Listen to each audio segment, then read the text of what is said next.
Welcome to the Colwyn Garden Design Podcast. Colwyn Garden Design is a blog about sustainable and drought-tolerant garden design. You can view our blog at colwyn.com, colwynn.com. No. Dig gardening. Anyone with an interest in gardening has probably heard the term no-dig gardening. What exactly does it mean?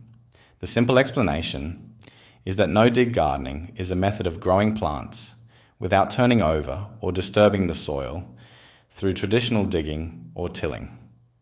Instead of turning over soil and mixing amendments into the ground, no-dig gardening relies on building healthy soil by layering organic materials on top of the ground. In doing so, no-dig gardening mimics the natural process of soil regeneration in wild areas. Sounds like sheet mulching? Followers of this blog will probably remember our post on sheet mulching, which is a form of no-dig gardening for preparing an area for planting. But it's not exactly the same thing. No-dig gardening is a continuous process for improving soil over time as continuous maintenance, whereas sheet mulching is just for establishing a new garden. Benefits of no-dig gardening. One of the primary benefits of no-dig gardening is that it helps reduce our carbon footprint. Turning over soil releases carbon into the atmosphere, and by layering in organic matter, you can start to reduce your carbon footprint. While we often think about climate change as being a modern phenomenon, it actually started with the rise in mass farming agriculture in the 1800s. The other main benefit is that traditional cultivation can damage soil structure. Drainage channels created by earthworms and beneficial fungi can be damaged when the soil is tilled. Tilling can also lead to excessive compaction of soil in the lower layers. Turning over soil can also surface weed seeds up into the topsoil. So no-dig gardening can reduce the amount of weeds you need to purge from your garden beds. Steps to create a no-dig garden. You can start a no-dig garden any time of year as long as the soil is not waterlogged. If the area you are using is covered in grass and/or weeds, prepare the base layer by laying down a weed-suppressing material. Non-shiny cardboard, thick layers of newspaper or rosin paper is good for this.